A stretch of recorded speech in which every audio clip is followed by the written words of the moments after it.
A administração pública atua por si só, sem precisar de autorização do judiciário. Tudo bem? Agora, cuidado aqui. Todos os atos administrativos têm autoexecutoriedade? Não. Não, e essa é a questão da prova. Olha só, imagine o seguinte. Nem todos os atos têm.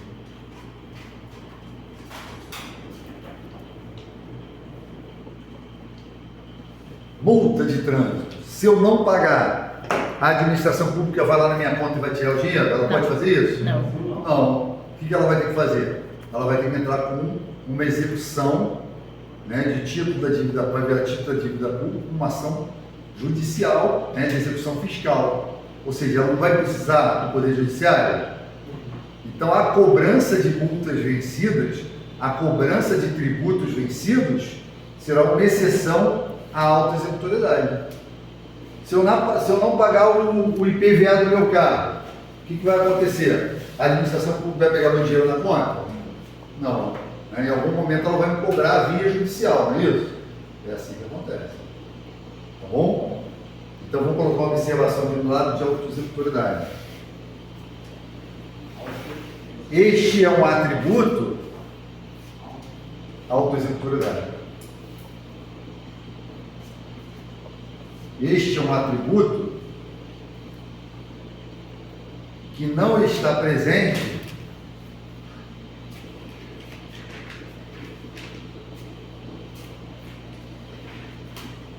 em todos os atos administrativos.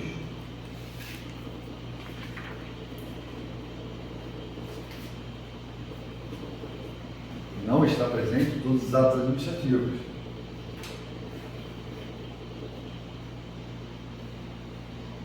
Ponto. A cobrança de multas vencidas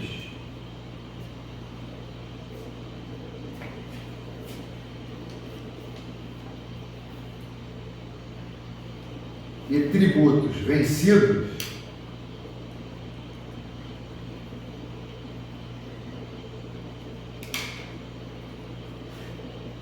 dependerá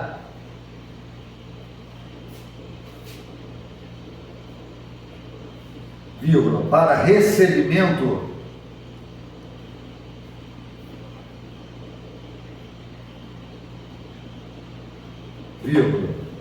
de suporte do Poder Judiciário. De suporte do Poder Judiciário.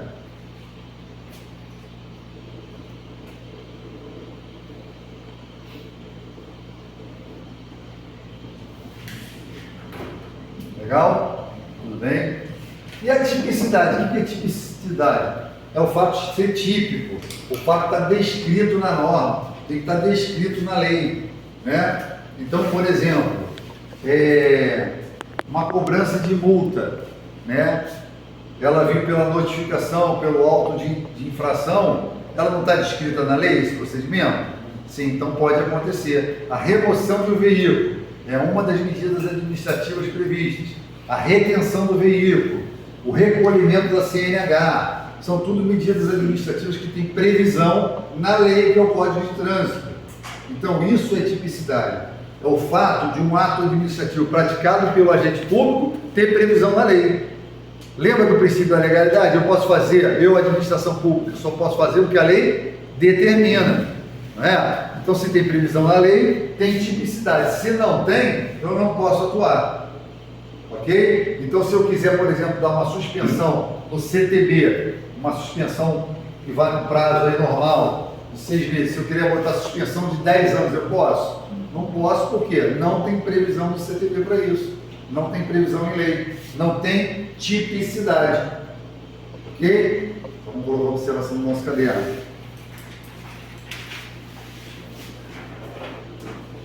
Do lado de tipicidade, coloca assim, é o atributo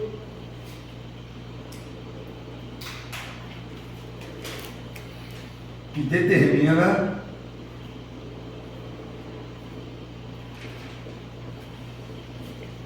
que o ato administrativo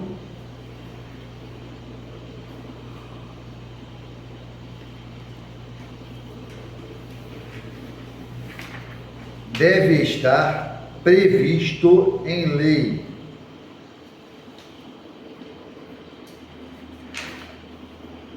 Deve estar previsto em lei.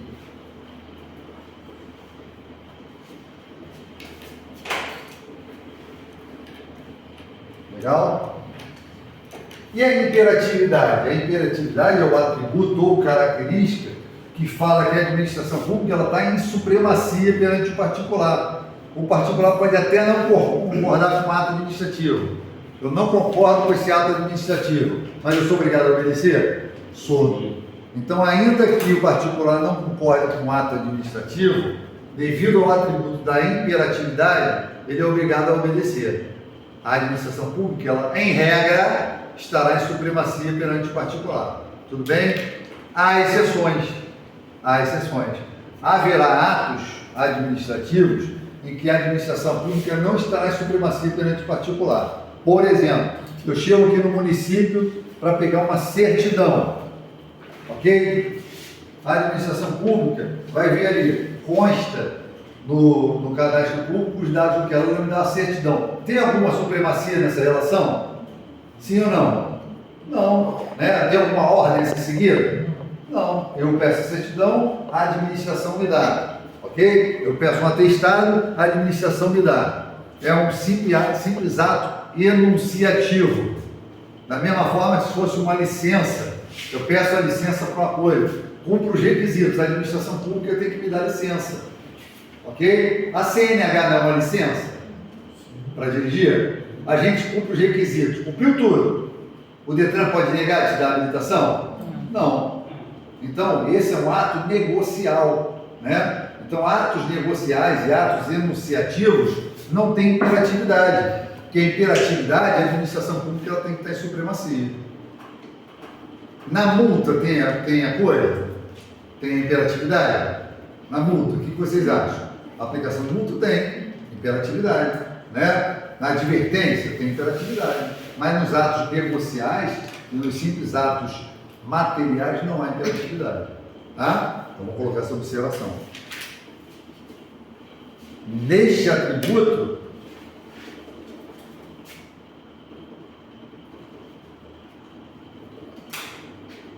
a administração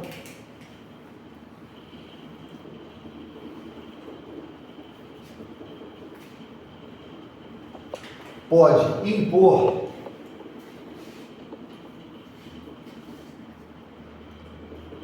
limitações a terceiros.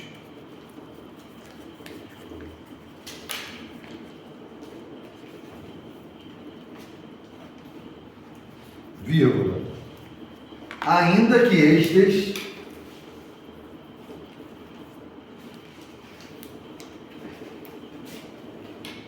não concordem. Ainda que estes não concordem. Ponto. Haverá atos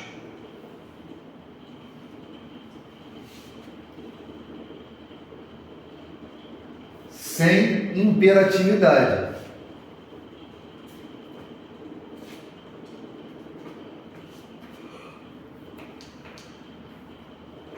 Vírgula. Como por exemplo,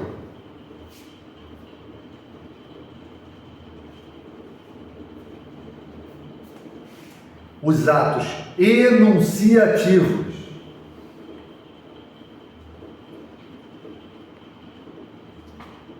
Aí abre um parênteses, coloca assim, certidão, atestado, etc.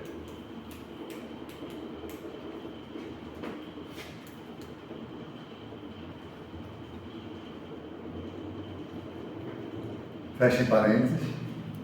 E atos negociais.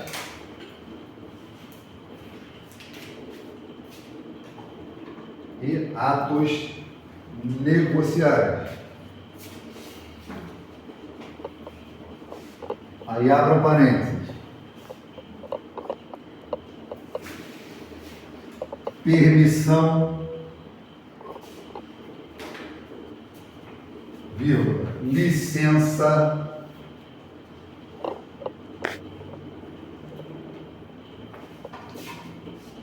vírgula, etc.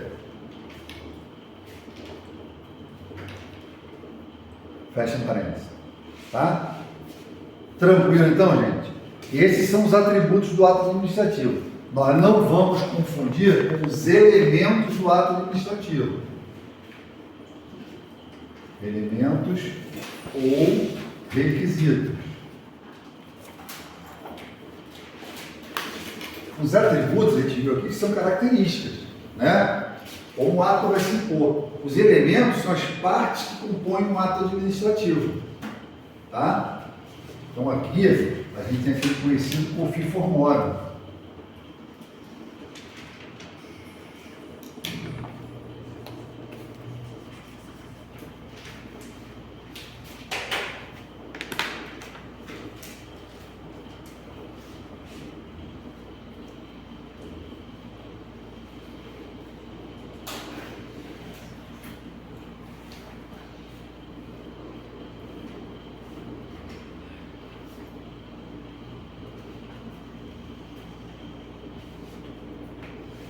Ou ficou mole.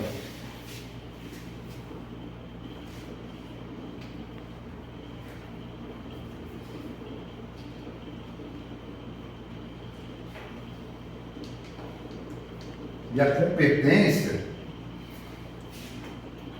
em algumas provas, tá? Teve uma prova que caiu na Guarda Municipal de Niterói. Eles botaram, em vez de competência, eles botaram agente, o nome do elemento. Mas eu já vi também sujeito. Tá? Então pode vir dessa forma. É o quem pratica o ato administrativo. Quem pratica o ato administrativo. Então, por exemplo, a demissão de um servidor público do Estado, quem assina é o governador do Estado ou o secretário de administração daquela área. Né? Então, o agente competente, o elemento competência, é o secretário de Estado. A nomeação de vocês para um concurso público, quem passar no concurso público municipal, por exemplo, vai ser nomeado, vai vir lá no ato de nomeação prefeito. Fulano de tal nomeia cicrano para exercício da atividade referente ao cargo tal. Então, o elemento competência é o sujeito que faz o ato, é quem faz o ato. Tudo bem? E a finalidade? A finalidade é para quê? Para que esse ato é feito? Qual é o fim desse ato? Né? Então, por exemplo, no concurso público, qual é a finalidade? Prover cargos vagos. Né? Em cargos vagos, então vai ter um provimento de cargos vagos com novos nomeados. A finalidade é para quê? A forma. Qual é a pergunta de forma, gente? Como? Como um ato se manifesta? Como um ato se exterioriza? Né? Qual é a forma que ele se apresenta? Ele pode ser um ato escrito, né? Pode ser um ato gestual, gesto de guarda, pode ser um ato pictórico, né? Figura, quando, por exemplo, tem um semáforo lá, não uma figura, né? Verde, amarelo, vermelho, não é isso? Então a gente tem várias formas. A regra é a forma escrita, mas a gente tem várias formas do ato administrativo. Então a forma é como o ato se apresenta no mundo. Então esse é o elemento forma. O elemento motivo é o porquê. Nós não vamos confundir com motivação, tá? Não é a motivação, lembra disso? Motivação é um princípio, motivo é um elemento do ato administrativo, diferente de motivação. Aí eu vou falar aqui da teoria dos motivos determinantes. Quando um ato administrativo, gente, ele alega um motivo, esse motivo, beleza, está observando o princípio da motivação e tem um elemento motivo, tá? Mas se esse motivo não for verdadeiro, esse ato pode se tornar nulo. Então, quando o gestor público, ele deixa de contratar a empresa A numa licitação para contratar a empresa B, e ele fundamenta o porquê, se esse motivo não for verdadeiro, essa dispensa dessa outra empresa, ela vai ser considerada nula. Essa escolha por uma empresa vai ser considerada nula. Por quê? Porque os motivos não são os verdadeiros. Os motivos alegados para o ato administrativo não são os verdadeiros, ok? A gente já viu aqui que vai ter atos administrativos que não vai ter motivação, não é? A nomeação para cargo de comissão e a exoneração. Mas, se o agente público motivar, ele tem que seguir os motivos reais. Tá? Isso se chama teoria dos motivos determinantes. Daqui a pouco eu vou botar no caderno de vocês. Teoria dos motivos determinantes.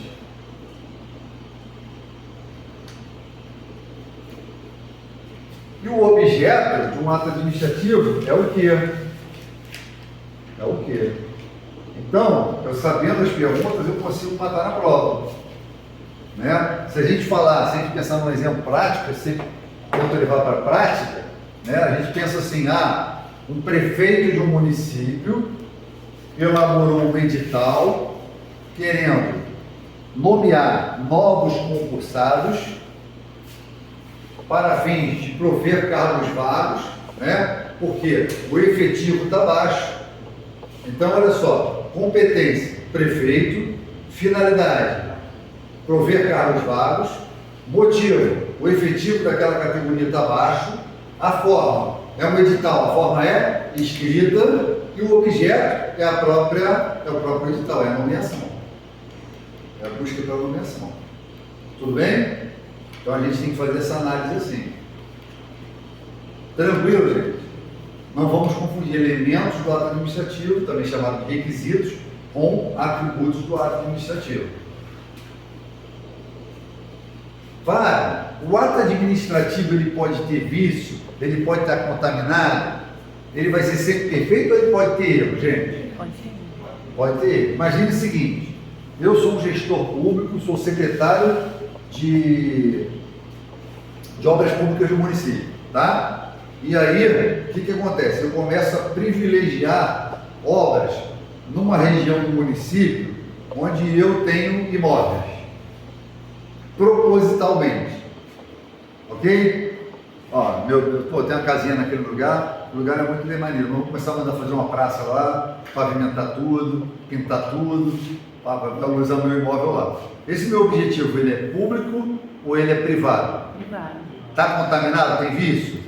Qual elemento aqui do ato administrativo? Vocês vão me dizer.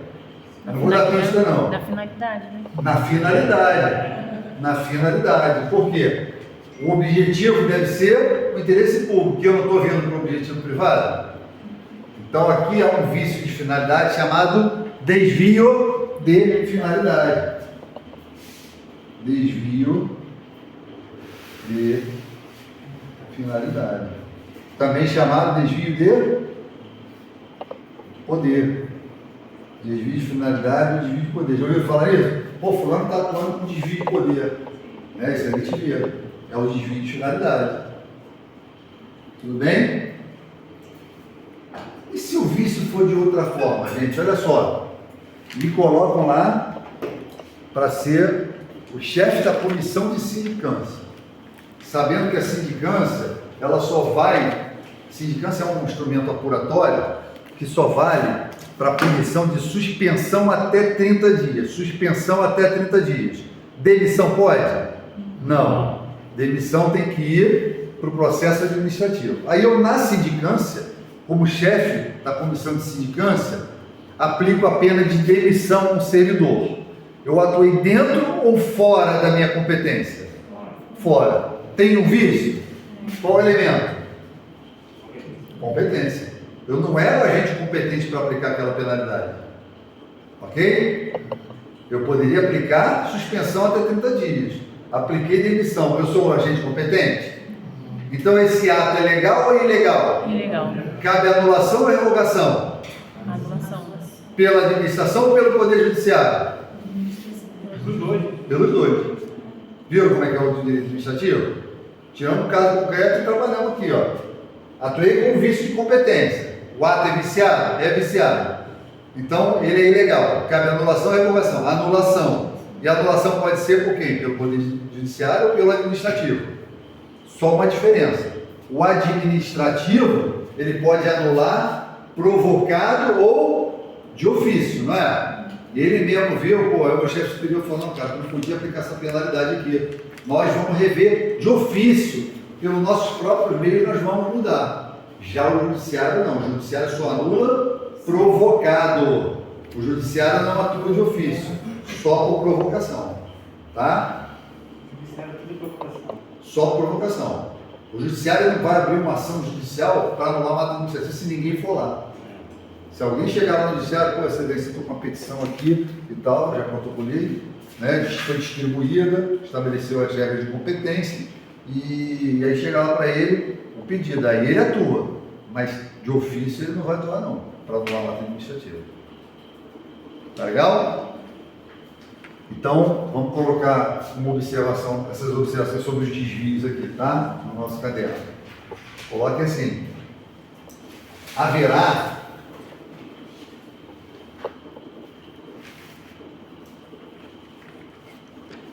vício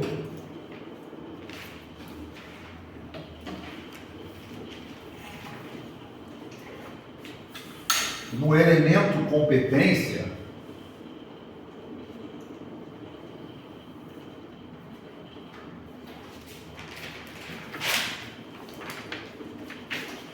quando o agente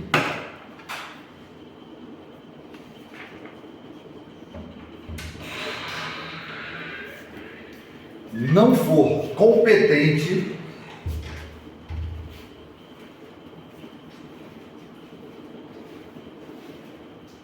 para a prática do ato.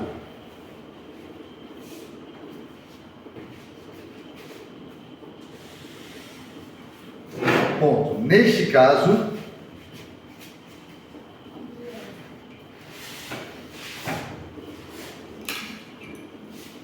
estará praticando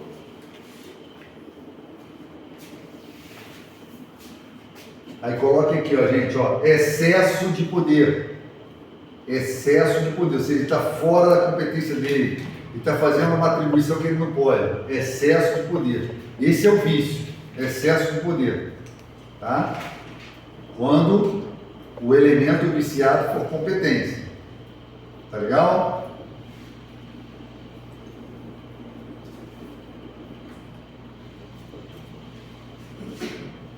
Ponto. Aí coloque agora, quando o elemento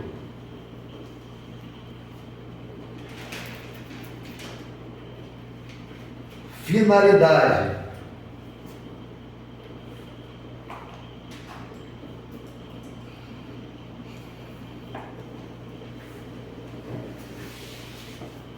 estiver com vício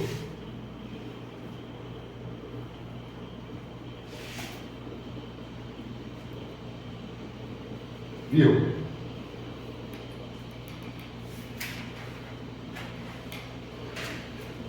Estaremos diante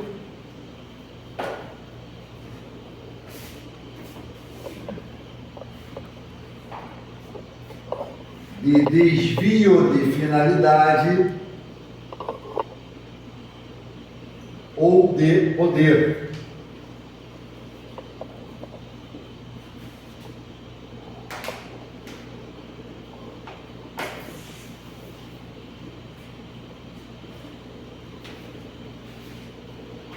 Desvio de finalidade ou de poder. Tudo bem, gente? Tranquilos até aqui?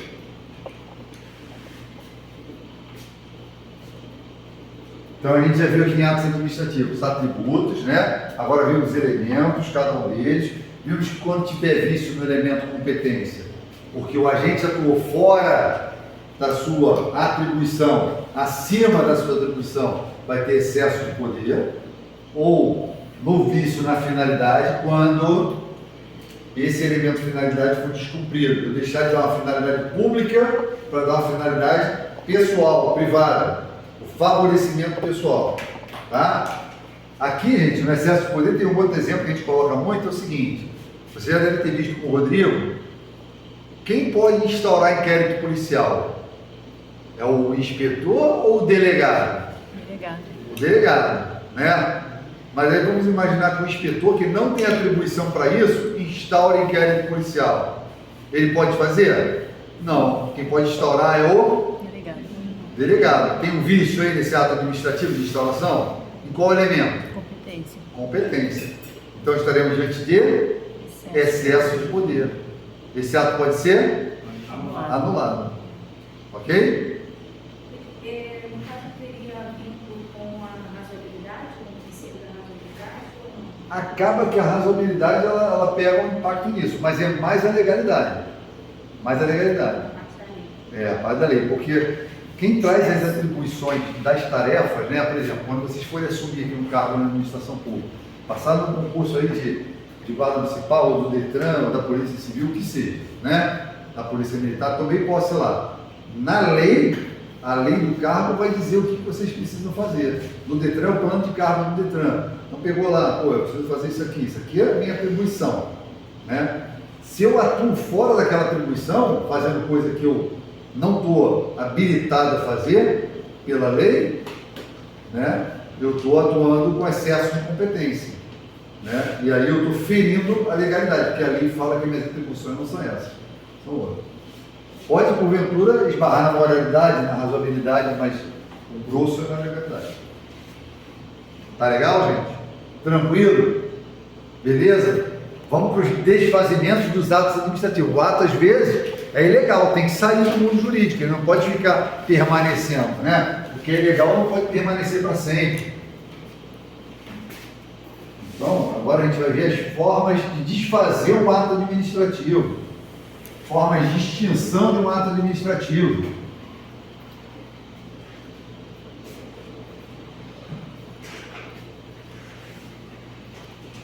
O direito administrativo é assim, gente, na hora que a gente enxerga a prática, o exemplo, aí fica mais fácil de você entender.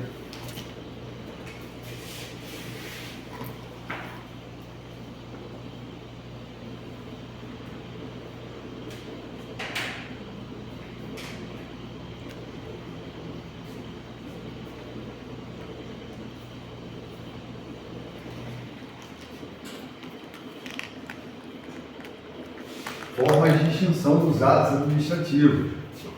E a gente já vai começar logo por anulação e revogação.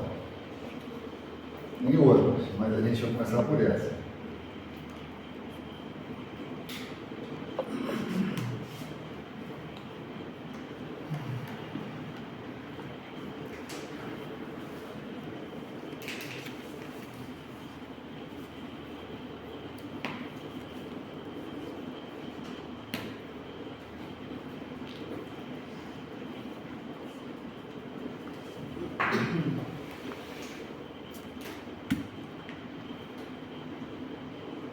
Vou usar os exemplos aí lá da praia em Cabo Frio, tá, gente?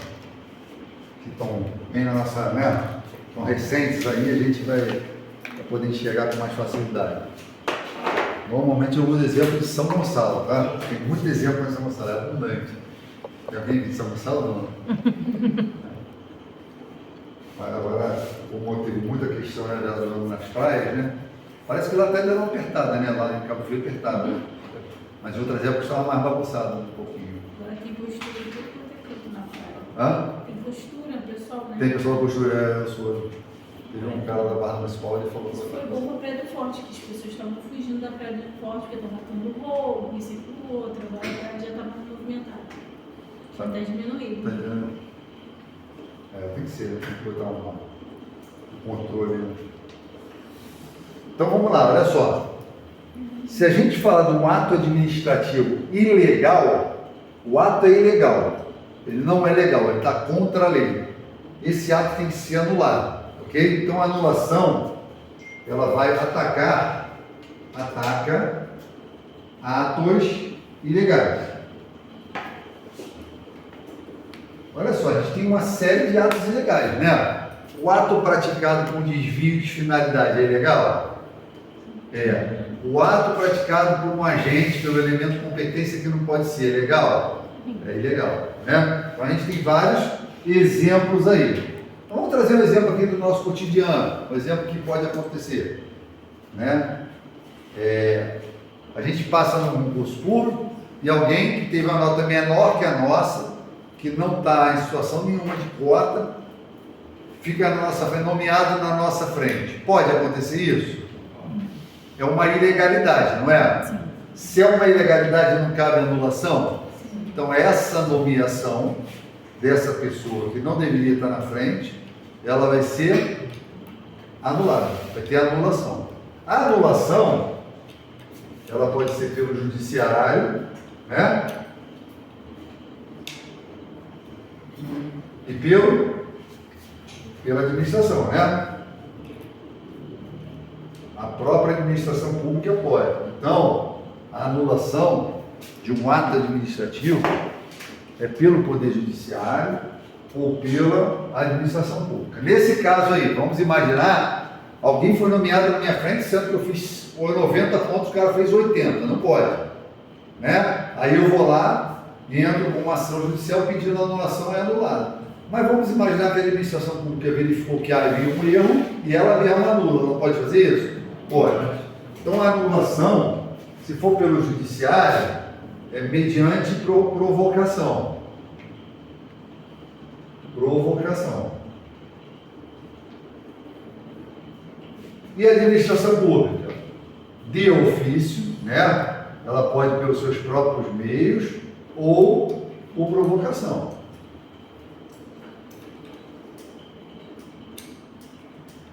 Tranquilo até aqui? Quando, nesse exemplo que eu dei, vamos imaginar que o cara entrou em exercício, está ali no início do trabalho, aí vem a decisão judicial, anula a nomeação dele, retroage os efeitos, é como se desde o início, né, o ato é contaminado com o vício desde o início, é como se ele nunca tivesse existido. Então esse ato administrativo não deveria provocar nenhum efeito. O que acontece? Ele tem que ser anulado desde o início. Anulado desde o início. Se anulado desde o início, os efeitos retroagem. Então os efeitos da anulação de um ato administrativo vão ser ex tunc. Efeitos retroativos. Efeitos retroagem.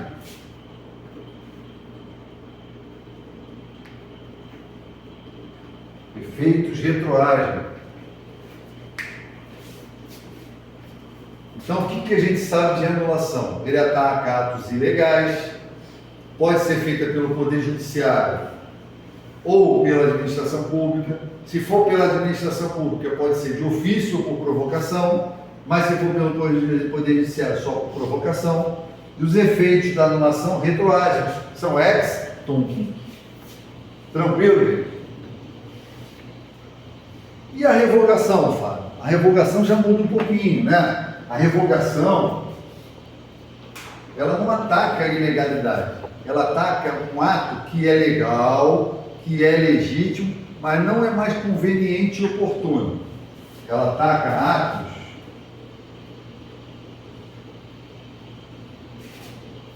inconvenientes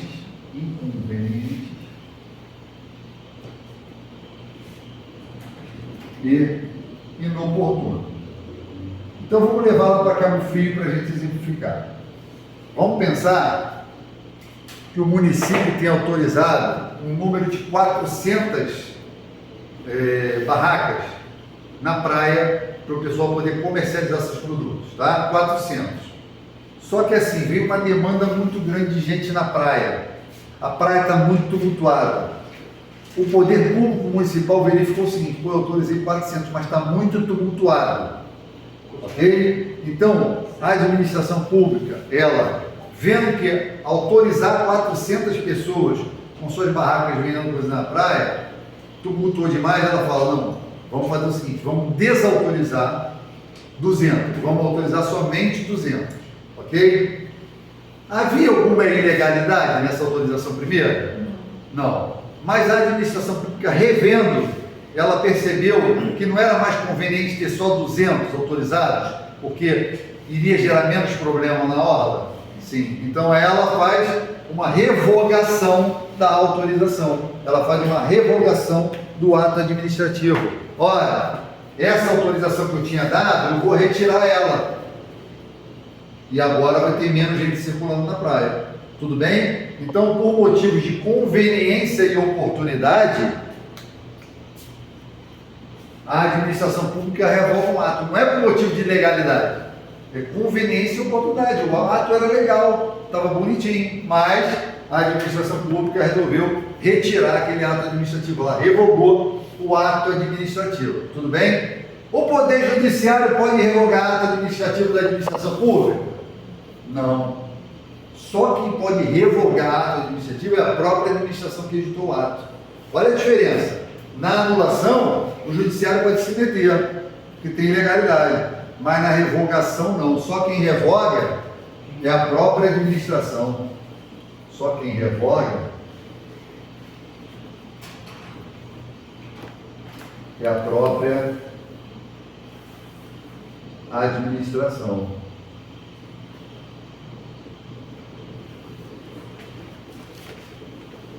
Perceberam a diferença? O examinador quer pegar na prova, ele quer brincar com a gente. Aí ele fala lá, né? Um ato administrativo pode ser anulado por motivo de conveniência e oportunidade. Pode ser anulado? Não. Um ato administrativo pode ser revogado por motivo de conveniência e oportunidade, tanto pelo Poder Judiciário quanto pela administração pública. Pode? Não, só a administração pública. Legal? Ou então em cima também, ele vai criando essas amarrações fictícias. E aí mais um detalhe, né? Se a revogação ela incorre sobre um ato que não é ilegal, o ato é legal, então os efeitos não precisam retroagir. É só dali para frente, é só prospectivo. Os efeitos são ex nunc, não retroagem, ok? Porque não tinha legalidade, então não preciso voltar ao início. Eu só revogo daqui para lá. Então os efeitos não retroagem para trás, são efeitos ex nunc.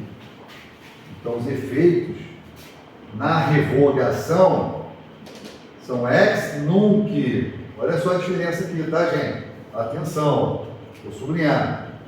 Nunc e tunc. Não retroagem. Não retroagem. Sai muita questão daí, né?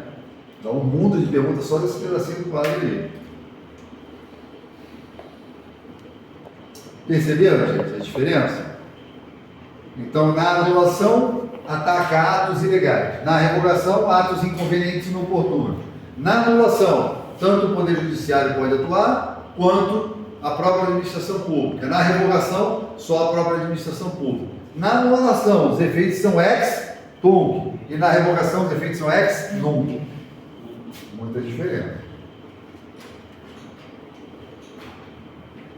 O Pinho ainda está copiando, a gente já vai para o próximo.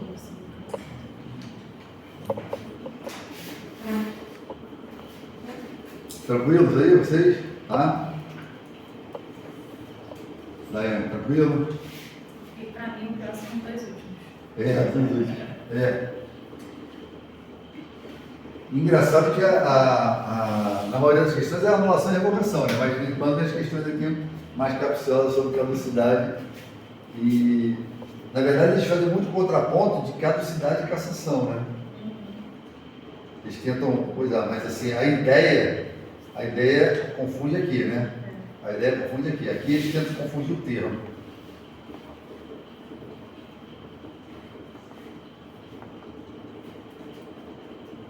Então, olha só, vamos falar da cassação como ato administrativo. Na anulação, aqui em cima, a gente viu que tem uma ilegalidade, não é? Mas o ato nasceu ilegal, ok? Não havia uma finalidade pública, havia uma finalidade privada. Não havia um agente competente para fazer o ato, foi um agente incompetente que fez o ato. Já nasceu ilegal. Na cassação, há uma ilegalidade, mas a ilegalidade é posterior ao nascimento do ato administrativo. A ilegalidade é no cumprimento dos requisitos. Vamos imaginar assim, isso aqui não é uma escola, a gente está?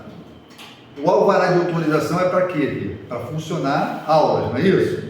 Vamos imaginar que ela coloque aqui uma outra atividade, só venda de alimento, não tenha nada de aula.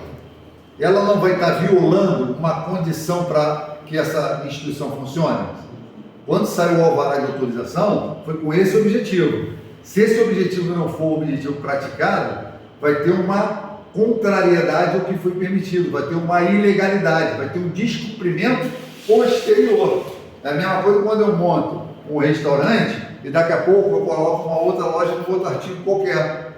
O meu alvará é para uma coisa, eu estou funcionando com outra. Então, eu não descumprir o que a administração determinou como condição para o meu funcionamento, eu descumprir. Se eu descumprir, eu tenho que ser punido. E essa punição é a cassação. Então, a cassação, ela vem colocar fim ao ato administrativo pelo descumprimento posterior de uma condição assumida. Ok? Então, vamos colocar no nosso caderno a cassação, porque aqui está muito espaço. Coloca assim, a cassação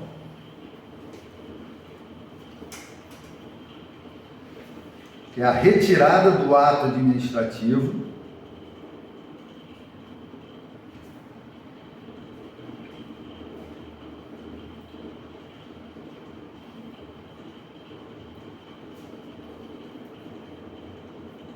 pelo descumprimento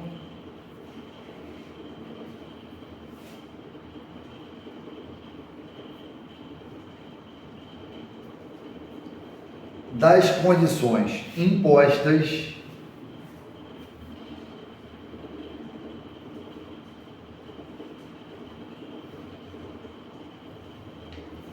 no ato inicial.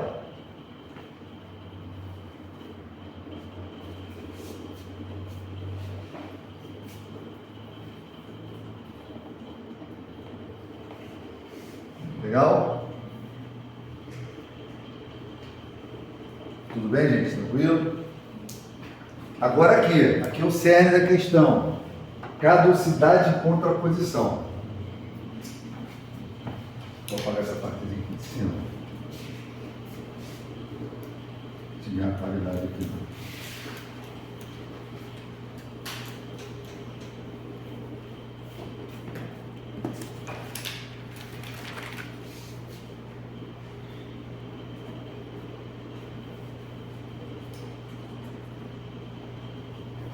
Então, olha só. Vamos imaginar que tem um ato administrativo aqui. Um ato administrativo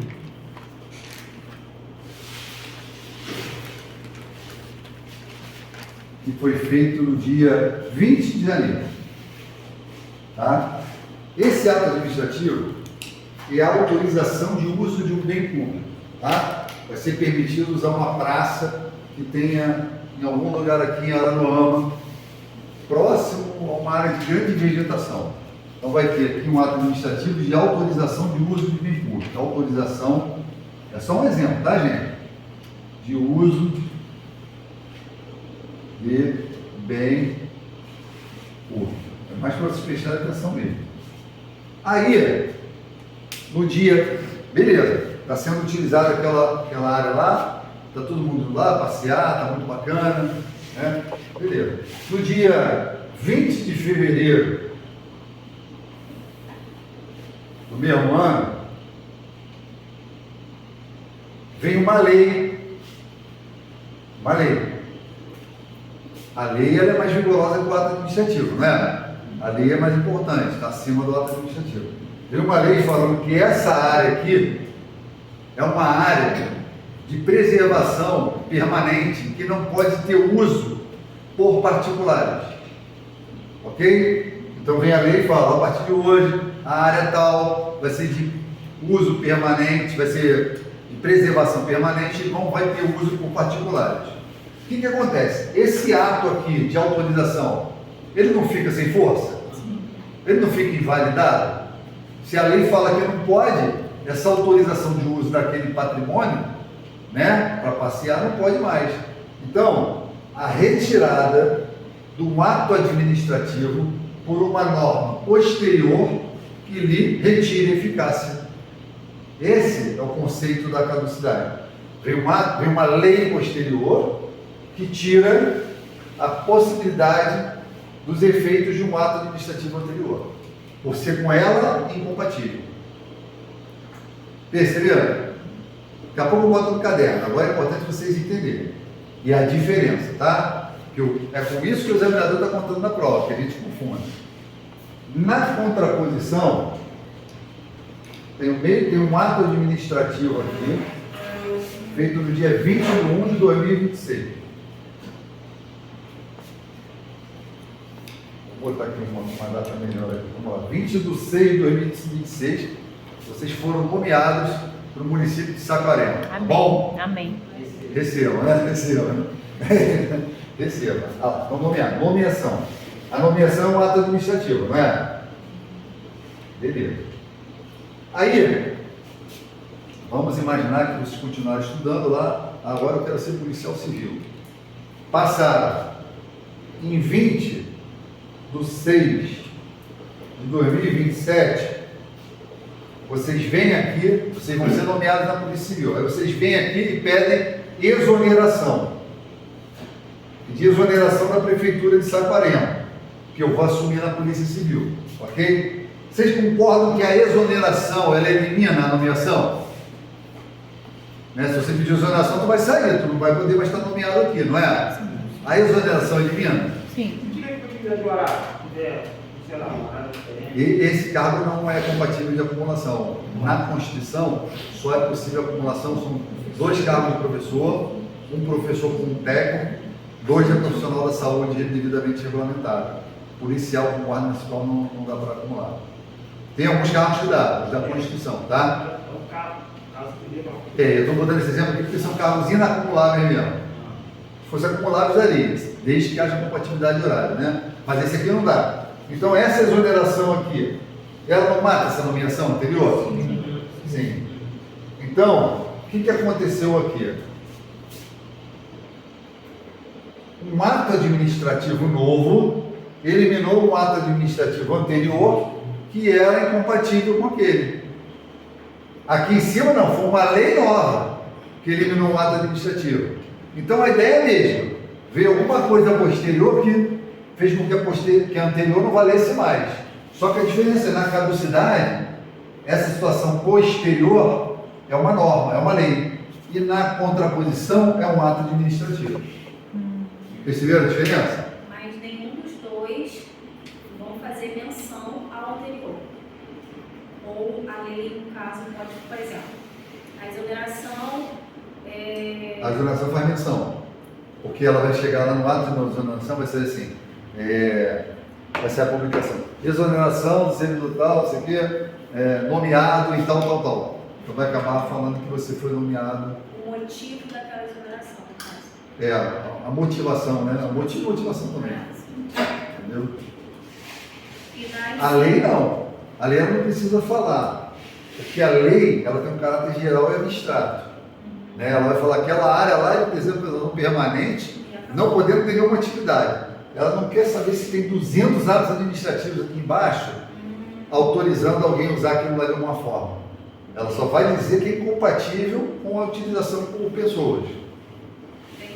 E aí, todos os atos que forem com ela incompatíveis vão sair do ordenamento jurídico. Vão ser retirados do ordenamento jurídico. Vão ser extintos do ordenamento jurídico.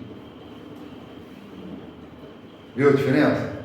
Aí, assim, só o que muda é o diploma posterior que vai retirar aquele ato administrativo do mundo jurídico. Tá? Vamos colocar essa observação no nosso caderno, só para a gente não esquecer depois? Porque agora a gente sabe, mas depois, quando for estudar em casa, pode ser que não, né? Esquece. Então, a contraposição, ela faz menção enquanto a caducidade. Ela pode fazer menção, ela não Pode necessariamente ou não. pode ou não. Mas ela normalmente, assim, eu vou falar pelos meus de onde eu saí, né? Das minhas experiências, assim. A exoneração, ele citava o ato anterior de uma menção. Fulano, vai para todos os homens, Ainda faz nomeado, isso. Ainda faz isso. adorei também, né? Nomeado no momento tal, pelo ato tal, pede exoneração, tal, assim. Entendeu? A maior diferença mesmo seria que a caducidade tem a lei, que é A caducidade, maior, né? isso. O outro O movimento posterior é a lei. E na contraposição, o movimento posterior é um outro ato administrativo. Tá? Então vamos colocar essas observações assim. Coloque assim, por favor. Na caducidade,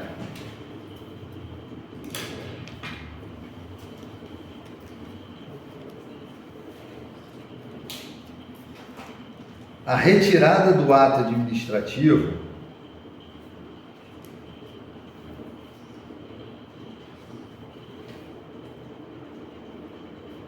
ocorre pelo surgimento posterior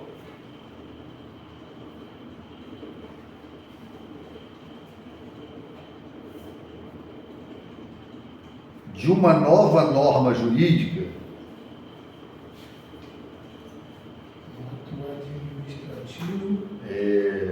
ocorre pelo surgimento posterior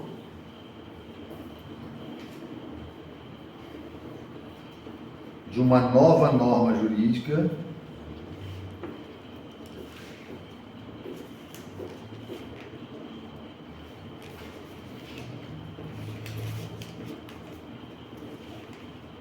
que torna inadmissível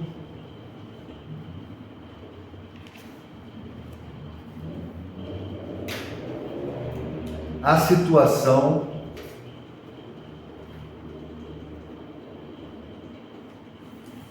até então permitida pelo direito. Inadmissível. A situação até então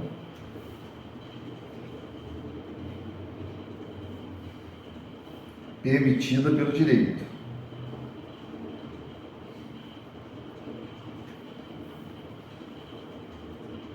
Mas vamos botar um exemplo que fica fácil de lembrar depois, tá? Exemplo.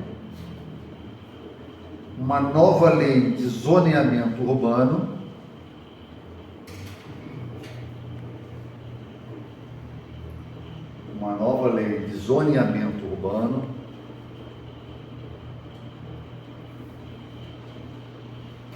que não permite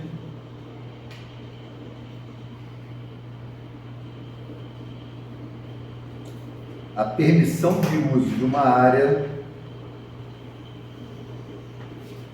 que não permite a permissão de uso de uma área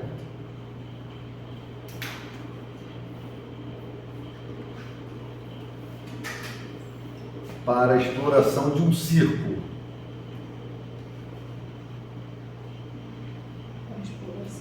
De um circo.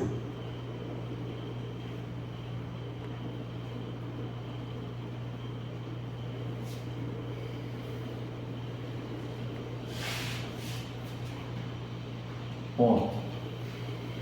Já a contraposição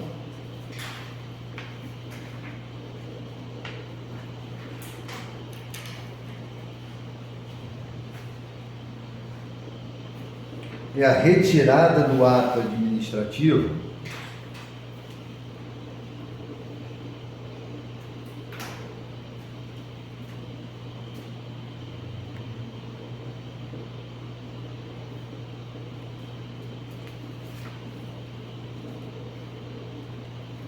pela incompatibilidade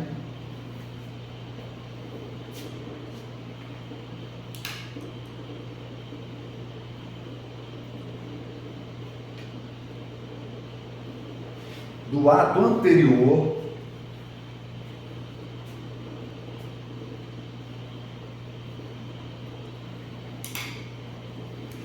com o novo ato administrativo.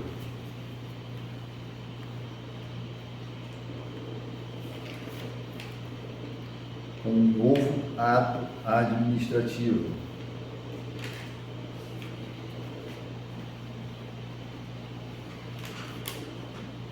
Aí, ponto. Vamos colocar um exemplo. Exemplo.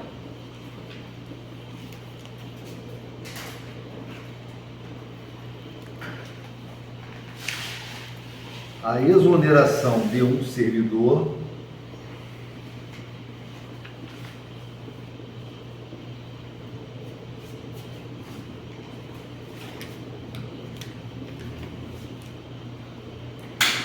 elimina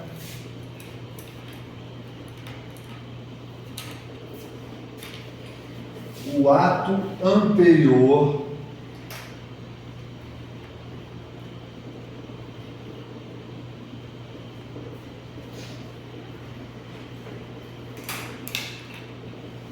da sua nomeação.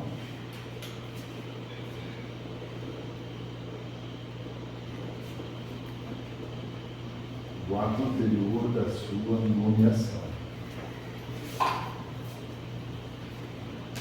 Tranquilo, gente? A gente vai trabalhar aqui o ponto 5 e já vai dar uma entradinha. Fala, olha. É uma pergunta, acho que é muito chula. Não, toda pergunta é boa. O prazo de garantia também, ela tem a ver com caducidade, por exemplo. Eu compro um aparelho e tem 90 dias de duração. Entra também nesse? Lá no direito civil, aí vai pegar um emprestado lá em relação ao direito civil. Eles chamam de prazo decadencial. Prazo decadencial. É quase uma caducidade. A grosso modo, assim, vamos dizer a grosso modo, é porque é um outro tempo. Mas lá no direito civil chama de prazo decadencial, para você anular um ato, uma compra, né? Uma compra que foi realizada e que tem um vício no produto. Até para a própria empresa também, porque ela dá 90 dias. Você tem 90 dias. Lá, quando você assina o contrato, você compra, não é um produto bom, mas você tem 90 dias para poder trocar. Aí ela some, caduca. Eles chamam lá de decai, né, na verdade. O termo correto é lá um prazo de direito civil. Mas, a grosso modo, é um conceito próximo. Ó, a gente aqui vai entrar no ponto 5 e 6. Mas primeiro a gente vai fazer aqui a gente vai situar onde a gente está, o que a gente vai estudar, tá? Aqui já tem uma questãozinha aqui nesse quadrinho simples aqui.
Vou fazer esse quadro caderno para vocês, depois eu entro aqui em OSC, tá? Que aqui tem mais detalhes.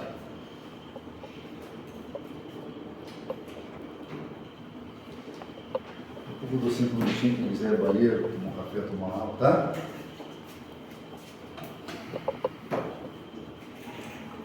Aqui entra a questão de se pode da autotutela.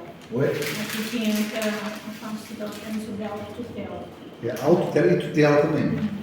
A gente vai ver aqui. Tutela vai ser um estado para com o segundo setor. Isso aí. Isso? Do Estado com... É porque assim, aqui no primeiro setor vai estar o Estado e vai estar a administração indireta também. A tutela, ela vem, é um controle exercido pela administração direta sobre a indireta. Tá? Também chamado de controle finalístico. Eu escrevi vínculo finalístico. Hã? Eu escrevi vínculo finalístico. Pode ser, né? Pode ser. Pode, tem algumas características que eu vi.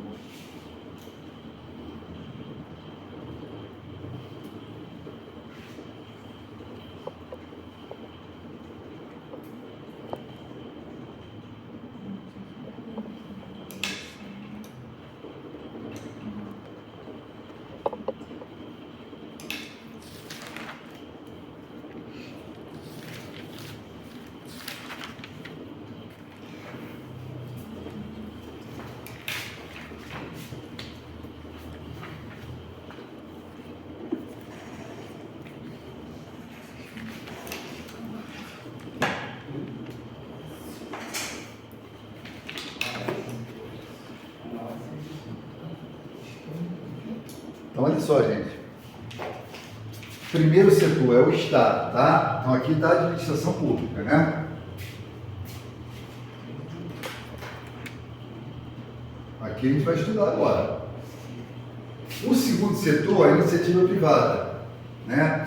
É o Magazine Luiza, é o Colégio Agronomia, o Colégio Renascer, Ponto Frio, é o supermarket, que é a iniciativa privada. Nós não vamos estudar isso, tá? O terceiro setor, a gente vai pegar uma beirinha e vai dar uma olhada também. Por quê? Porque está caindo em prova. Ah, tá, porque ele não fazia parte dessa...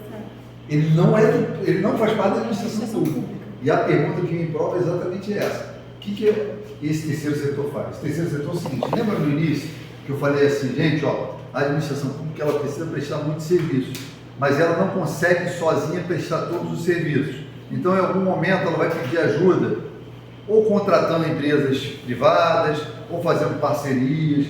Então, o terceiro setor, ele atua em situações sociais, culturais, educacionais, profissionais.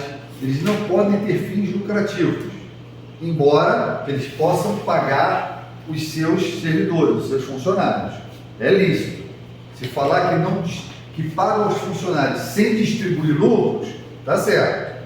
Mas se falar que distribui lucros, tá errado, porque essa não é a finalidade. Em tese, né? Em tese, eu estou sempre falando pelo direito administrativo, tá? Então, o terceiro setor, onde estão as ONGs, onde estão as OSCIP, aqui é ONG, tá? A OSC é o nome técnico de ONG. A OSCIP, esse é o terceiro setor. Sistema S, vocês conhecem, né? O SESC, o SESI, Senai, né? Senac, né? Então, essa galera paraestatais, né, que as empresas estão ao lado do Estado, compõem o Sistema S, as OS, a OSC e a OSCIP, elas fazem parte do terceiro setor. Está separado aqui, não está? Então faz parte da administração pública, sim ou não? Não. Está separada a administração pública no primeiro setor. Então, o terceiro setor faz parte da administração pública?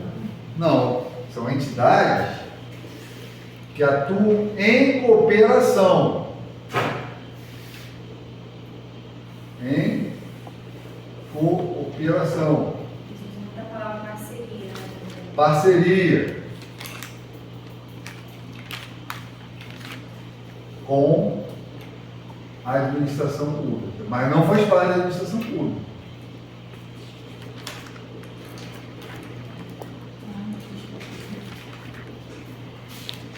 Professor, na hora que eu falei do segundo setor, eu fiz confusão. É no primeiro setor, que é a administração, que é direta e indireta. Isso. No primeiro. Tudo no primeiro. Mas não fazem parte da administração. Coloca essa frase aí.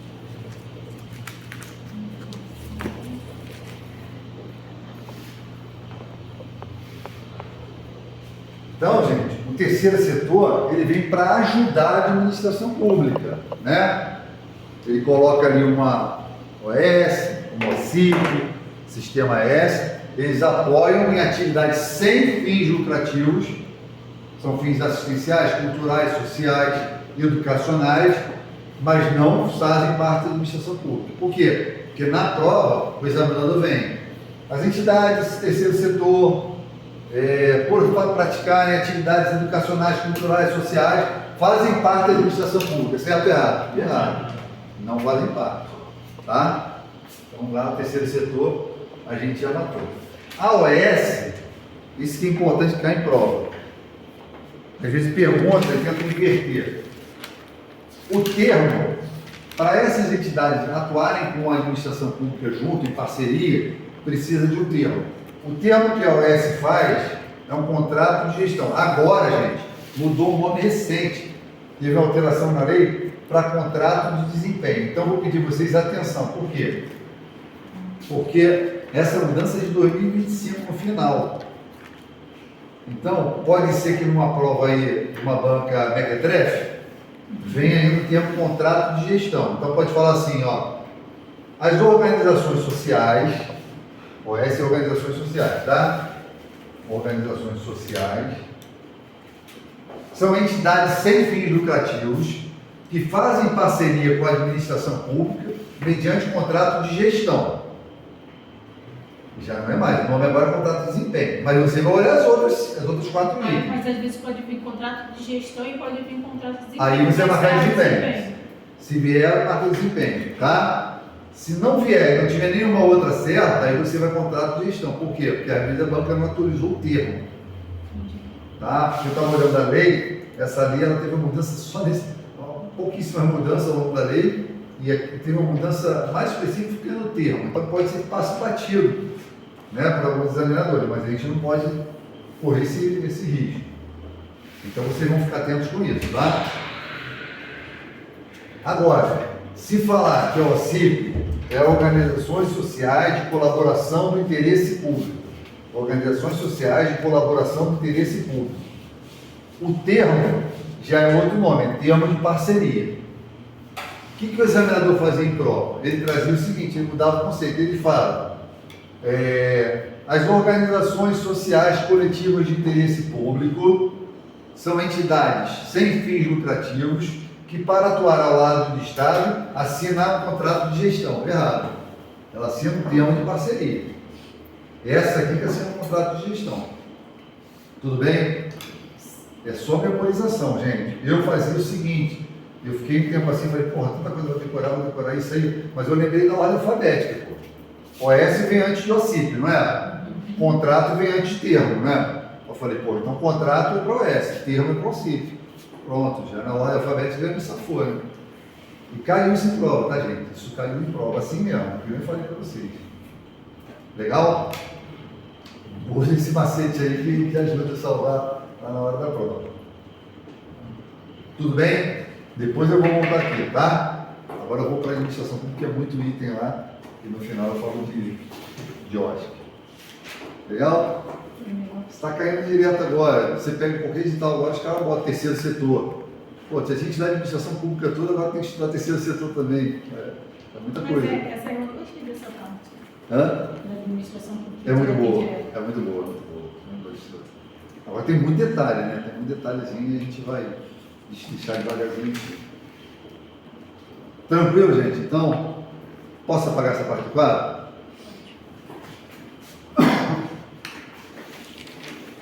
O lance do direito administrativo, gente, depois que entende a matéria, não é dificuldade, o lance é a extensão da matéria, né? A matéria é grande assim, então, às vezes eu ia para a prova aí, eu gosto de fazer prova exatamente para ficar atualizado. Então, às vezes eu ia para uma prova ou outra, aí daqui a pouco eu vi um negócio lá, que tinha sido uma mudança recente numa lei, falei, pô, eu não vi isso. Aí eu comecei a assinar a publicação, porque sempre que entrava uma alteração legislativa ou alguma jurisprudência nova, eu era informado, aí tudo se atualiza, né? Mas é muita coisa. Se o examinador quiser ferrar um candidato em direito, ele usa o direito administrativo. É muito grande. Muito grande. Então vamos lá. A administração pública direta.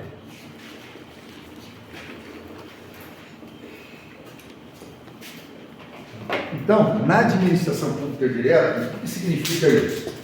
É que ela faz as atribuições, ela exerce essas atribuições pelos seus próprios meios, tá? Então, assim, nem precisa copiar agora não. Vou fazer um quadro aqui, então tem que se copiar.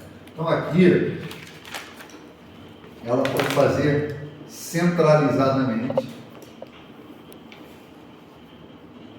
né? próprios meios, sem nenhum apoio de uma outra pessoa jurídica. Ela, com um único órgão, ela faz.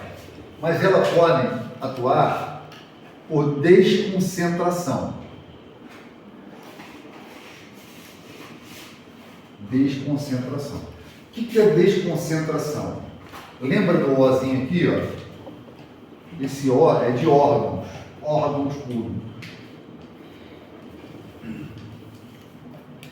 Então, a administração pública direta, que normalmente é a União, Estados, municípios, e mais? DF. Isso aí. Se ela não atuar centralizadamente, só sem órgãos, sem distribuição de órgãos, se ela quer distribuir o trabalho entre os seus órgãos, ela faz desconcentração. Não é descentralização, é desconcentração. O que é isso? Ela usa uma técnica de distribuição de competência, de distribuição interna de competência. Distribuição interna de competência. O que significa uma distribuição interna de competência? Ela não precisa de outras pessoas jurídicas. Ela não precisa de outros entes com personalidade jurídica. Então, por exemplo, vamos pensar no Estado do Rio de Janeiro, tá? O Estado tem personalidade jurídica? Sim ou não? Tem. O Estado é uma pessoa jurídica, né? Aí, o que o Estado faz? Usando a desconcentração. Ele exerce o seu trabalho pelas secretarias. Secretarias não têm personalidade jurídica. Secretarias são órgãos. São órgãos, né? Eles não são titulares de direitos e deveres. Então, são órgãos. Então, a gente tem a Secretaria de Administração Penitenciária, é um órgão.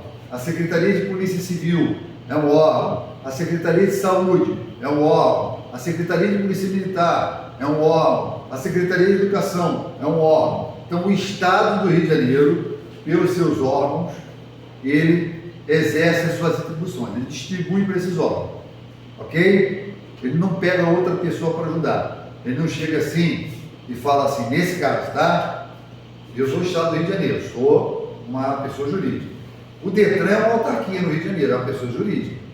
Então, na parte de trânsito, tem o Detran, que é uma outra pessoa jurídica. Mas se eu estou desconcentrando, eu não quero outra pessoa jurídica me ajudando, eu quero os órgãos me ajudando. Eu falo para a minha mão, para o meu braço, para a minha perna, me ajuda aí, vamos distribuir aqui. Ok? É a mesma coisa. Então, o Estado do Rio de Janeiro, que é quem tem personalidade jurídica, distribui internamente para os seus órgãos as competências. Isso é a técnica de desconcentração. Legal? Então, de quantas pessoas jurídicas nós estamos falando aqui? Uma só. Com seus órgãos, não é? Tranquilo. Então, esse é o primeiro conceito agora que a gente vai anotar no caderno, tá? Vamos colocar uns conceitozinhos, que depois, quando vocês fizerem o quadro, vai dar tudo maceteado para vocês. Coloca assim. Quando a administração pública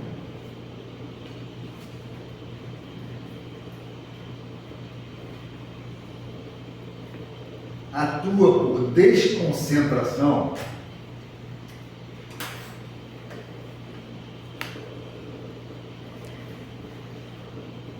aí subir desconcentração.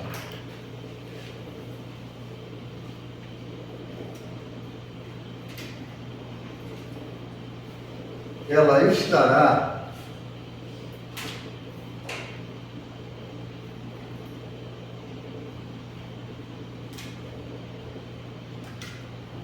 fazendo com que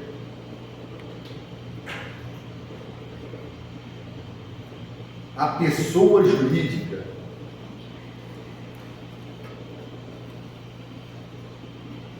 aí abre um parênteses e coloca esse exemplo, Estado,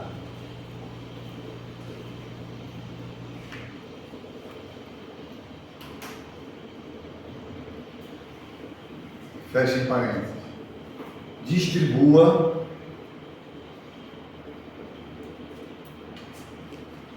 as competências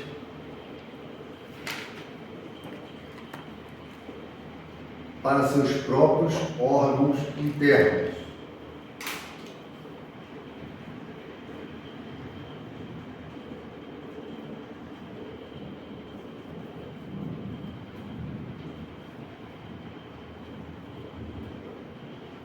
Ponto. Portanto, teremos nessa relação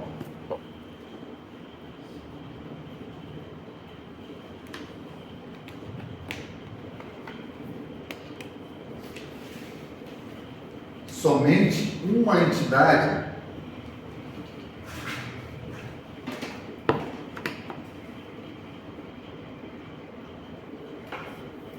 com personalidade jurídica.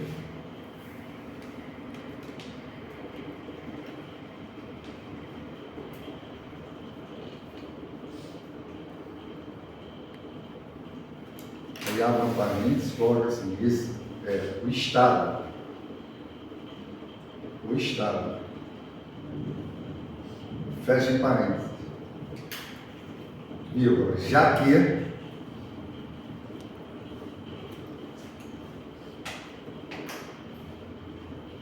os órgãos públicos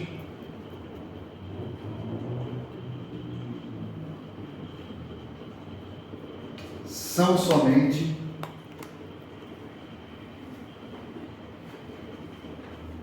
centros de competência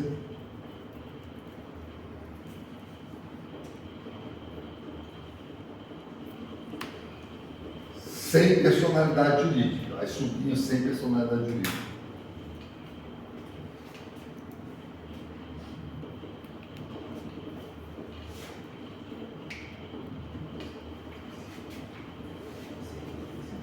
Centros de competência sem personalidade jurídica. Tranquilo até aqui? Ó, eu coloquei o exemplo do Estado, mas vamos trazer um outro exemplo. A União, tá? A União tem personalidade jurídica, sim ou não? Sim, a União tem personalidade jurídica, é pessoa jurídica. Então as pessoas jurídicas estão aqui, ó. A União, Estados, municípios, Distrito Federal, órgão não tem personalidade jurídica, ok? Tudo bem. Então a União, ela quer fazer uma investigação federal e simultaneamente ela quer controle das rodovias na fronteira. Quem faz controle das rodovias federais? PRF. A PRF é um órgão, tá? Departamento de Polícia Rodoviária Federal. Tem personalidade jurídica? Órgão tem personalidade jurídica? Não. Então, beleza. Quem está trabalhando lá é a União. Se eu tiver que entrar com ação contra a PRF, eu não vou entrar contra a PRF, eu vou entrar contra a União. Ok? Beleza. Então a União está, por meio de um órgão seu chamado PRF, fazendo a fiscalização das rodovias federais na fronteira. Mas ela também quer fazer uma atividade operacional de controle aeroportuário. Quem faz é a Polícia Federal. A Polícia Federal é um órgão, não é? O órgão não tem personalidade jurídica. Então quem está trabalhando é a União, que delegou para o órgão seu, Polícia Federal, aquela atribuição. Tudo bem? Então, já entendemos a ideia, né? Há uma distribuição interna de competência. A União, pessoa jurídica, pediu para a PRF atuar no sentido, que é seu órgão, e a PF atuar no outro sentido, que também é seu órgão. São dois órgãos, não tem personalidade jurídica, então quem está trabalhando é a União. Ela só distribuiu internamente as competências.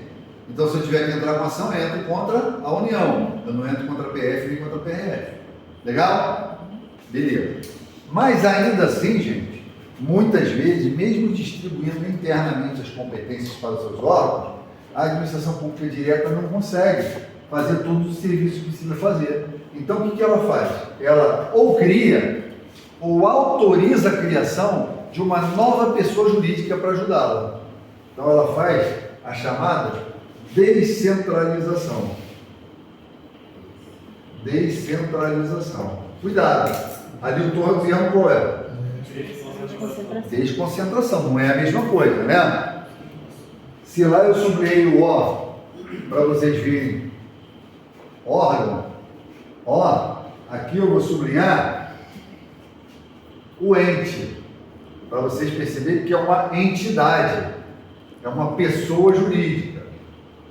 Entidades, com personalidade jurídica.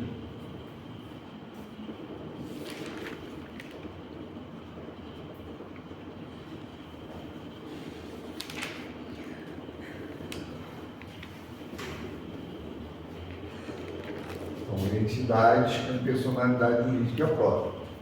Tá? Haveria uma outra forma de descentralização, que eu não vou entrar aqui agora, que é quando a administração contrata empresas privadas para trabalhar, como as concessionárias, como as permissionárias, né? Empresa de ônibus, uma concessionária, uma pessoa privada, é uma empresa privada que vai prestar um serviço público de transporte público, né? Mas a gente vai ficar interessado no que vem aqui, que são as entidades da administração indireta. Da administração indireta. Ora, Fábio, também é administração pública? Também. Também é primeiro setor? Também.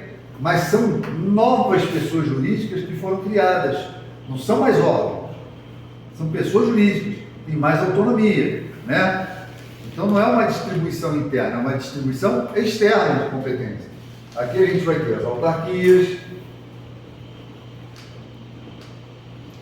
Professor, Oi? essa parte aí que você deixou em pretinho, que é a parte das concessionárias, É.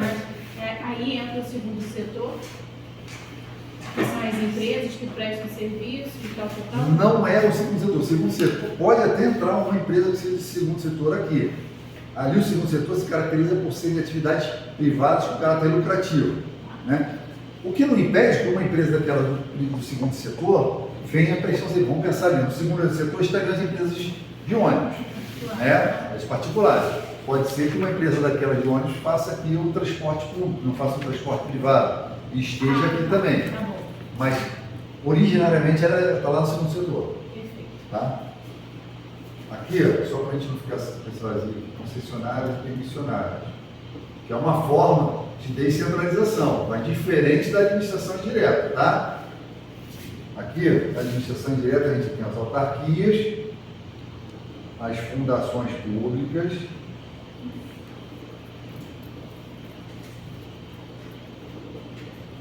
as sociedades de economia mista,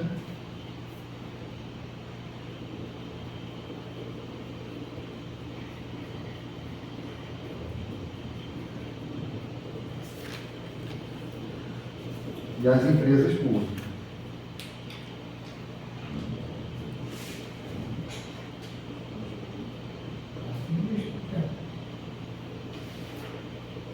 Então, gente, aqui a gente tem a administração pública indireta, ó. Entidade de administração indireta. São novas pessoas. Então, essa galera aqui possui personalidade jurídica.